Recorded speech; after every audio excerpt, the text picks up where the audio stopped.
They all laughed at Christopher Columbus when he said the world was round. They all laughed when Edison recorded sound. They all laughed at Wilbur and his brother when they said that man could fly.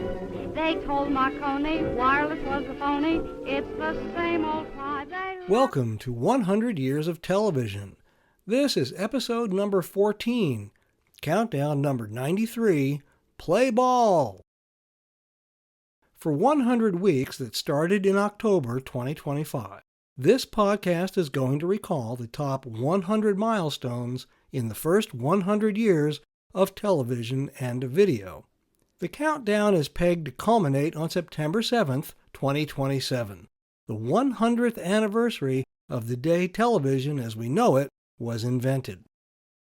I'm Paul Shatskin, author of The Boy Who Invented Television, the definitive biography of Philo T. Farnsworth, who invented the world's first all-electronic television system.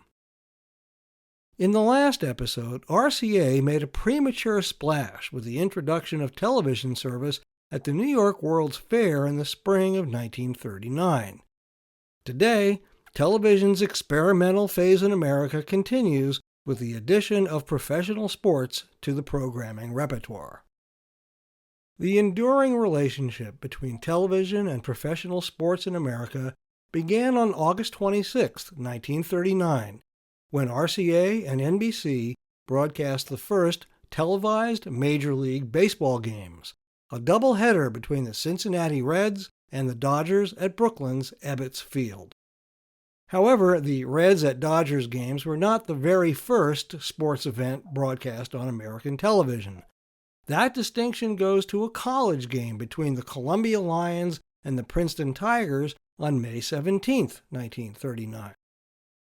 Shortly after the unveiling of television service at the New York World's Fair, that was in countdown number 94, Now We Add Sight to Sound, RCA showed their newfangled medium to Bob Harron, the sports information director at Columbia University, who posed the obvious question: did you ever think of doing a sporting event?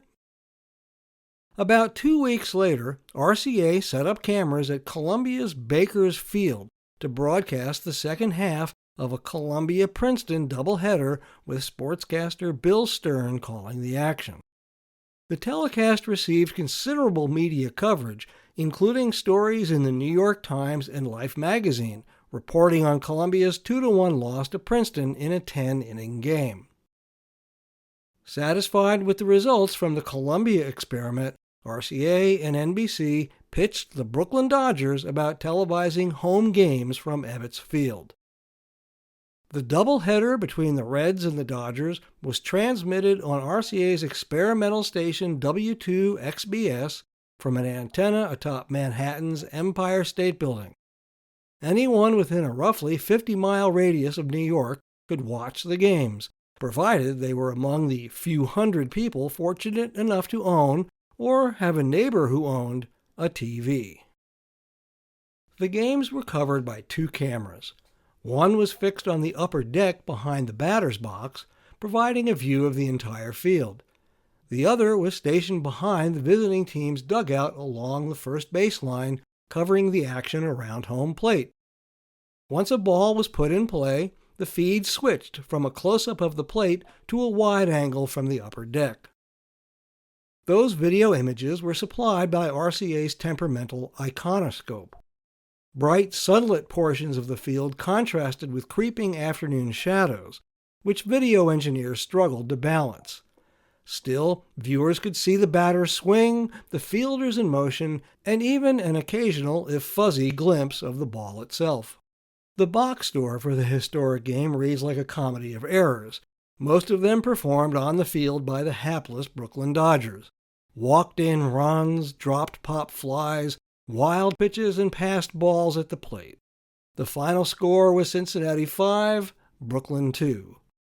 The Dodgers recovered in the second game, outscoring the Reds 6-1 to split the doubleheader. Play-by-play commentary was provided by Red Barber, already a well-known voice in radio who brought his legendary Southern drawl to the new medium. Between the two games of the doubleheader, Barber kept the broadcast going with interviews in the stands and the press box. Of course, there was no instant replay or fancy graphics, but this embryonic broadcast was enough to demonstrate how television could bring the national pastime straight into the nation's living rooms. The timing of the milestone is also significant. These games were played just a few months after RCA's widely publicized TV launch at the New York World's Fair, and less than a week before Hitler's invasion of Poland and the start of World War II. The war postponed the widespread adoption of television for another 6 years, but this first Major League Baseball broadcast established a template for what would eventually become one of television's most enduring staples. From Ebbets Field in 1939 to global satellite broadcasts decades later, television and baseball grew together. Those flickering images added a new visual dimension to the sport's golden age in the 1950s and 60s. Television changed the way fans saw the game, and over the ensuing decades, the revenue generated from television would reshape the economics of not only baseball, but all of America's major sports. This brings us to the end of number 93 in the countdown of the top 100 milestones in the first 100 years of television. Stay tuned for the next episode when signal standards are finally adopted so that television broadcasting can begin in earnest in the country where it was actually invented. Thanks for listening to 100 Years of Television, a 2-year countdown to the centennial of television on September 7th, 2027. For more, aim your gizmo to 100yearstv.com. This podcast was written, recorded, edited, engineered, and uploaded by me, Paul Shatskin, and is a production of Farnovision.com. If television was invented by somebody named Farnsworth, then why don't we call it Farnovision? They all said we never would be happy. They laughed at us and how. But ho, ho, ho, who's got the last